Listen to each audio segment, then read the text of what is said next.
कभी कभी हमें जीवन में अकेले लड़ने की आवश्यकता होती है।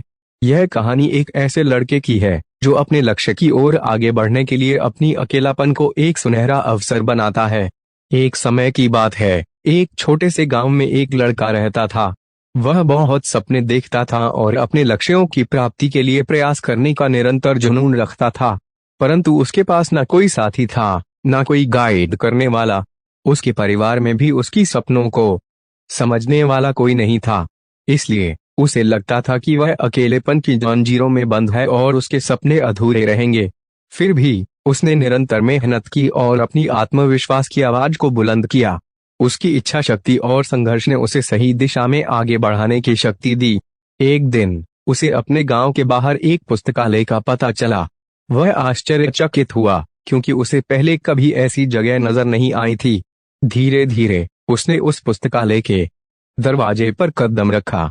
वहां जाकर उसने देखा कि लोग पुस्तकों के बीच खोए रहते हैं, और वहां की शांतिपूर्णता और ज्ञान के वातावरण ने उसे संतुष्ट कर दिया। अपनी उत्कृष्टता को पहचानते हुए उसने निर्णय किया कि वह पुस्तकालय में समय बिताएगा। धीरे धीरे वह पुस्तकालय की विभिन्न किताबों को पढ़ने लगा और नई दुनिया की खोज में निकल पड़ा।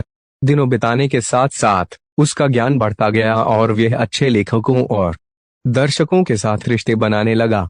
इसी के साथ उसने लिखने का भी मन बना लिया। उसने कई लेख लिखे, जिसमें से उसका एक लेख प्रकाशित हुआ और उसे अवसर मिला अपने लेखकीय कौशल को दुनिया के सामने प्रदर्शित करने का। वह लड़का जिसने कभी अकेलापन को एक रुकावट समझा था, अब एक प्रेरणादायक उदाहरण बन गया। लोग उसे मान्यता देने लगे और वह लड़का अपने लक्ष्यों की ओर अग्रसर होने में सफल हुआ। इस कहानी से हमें यह सीख मिलती है कि अकेलापन को एक सुनहरा अवसर बनाने के लिए हमें संघर्ष करना चाहिए।